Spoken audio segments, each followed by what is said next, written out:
네, 시작할게요. 오늘 31페이지에 있는 수질환경 생물학부터 시작하도록 할게요. 수질환경 생물학에서 반복적으로 나오는 문제들이 탄소원과 에너지에 따른 미생물의 분류이기 때문에 그 부분을 먼저 조금 정리를 하고 문제를 풀도록 할게요.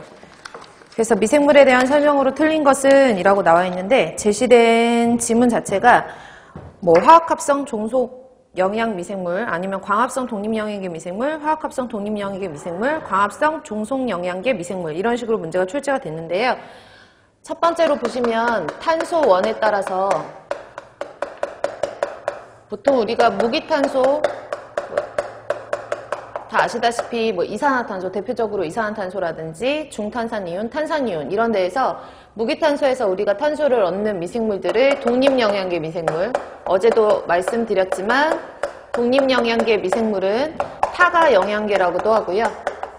영어로는 오토트로프라고 얘기를 해서 오토까지만 암기를 하셔도 되고, 그 다음에 우리가 유기탄소, 유기물에 들어가 있는 탄소 성분, 그러니까 유기물이라고 나와도 똑같은 말이고, 그 유기탄소의 형태로 탄소를 섭취하는 미생물들을 종속영양계 미생물,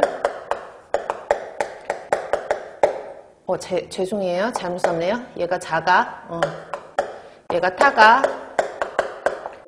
그래서 종속영양계 미생물은 헤테로트로프 마이크롭스라고 얘기를 하죠. 그래서 탄소원에 따라서 무기탄소에서 에너지를 얻느냐, 그 다음에 유기탄소에서 얻느냐에 따라서 독립영양계 미생물과 종속영양계 미생물로 나누고요. 그 다음에 에너지원이죠. 빛에서 얻느냐, 빛에서 얻는다 그러면 우리가 광영양계 미생물이라고 하고요.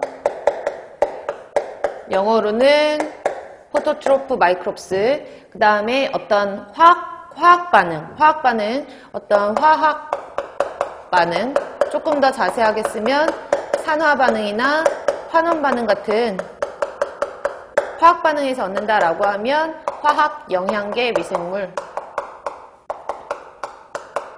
그래서 영어로는 케모트로프 마이크롭스 이렇게 정리를 하고요. 그 다음에 문제를 푸시는 게 조금 더 수월하실 테니까 정리해 놓으시고 보실게요. 그러면 1번 같은 경우에는 화학합성 종속영양계 미생물이니까 화학합성 종속영양계 미생물은 종속영양 미생물 유기물을 에너지원으로 하고 유기탄소를 탄소원으로 한다. 맞는 설명이고, 광합성 독립영양 미생물은 광합성이라는 말이 붙어 있으니까 포토트로프죠. 그래서 빛을 에너지원으로 하고 독립영양계 미생물이기 때문에 산소를 탄소원으로 하는 게 아니라 뭐를 탄소원으로 하는 거죠? 독립영양계 미생물은 무기탄소죠. 그래서 O2가 아니라 정확하게 고치려면 CO2라고 고치셔야 되고, 3번, 4번은 옳은 설명이니까 비교해서 봐두시면 될 것 같아요.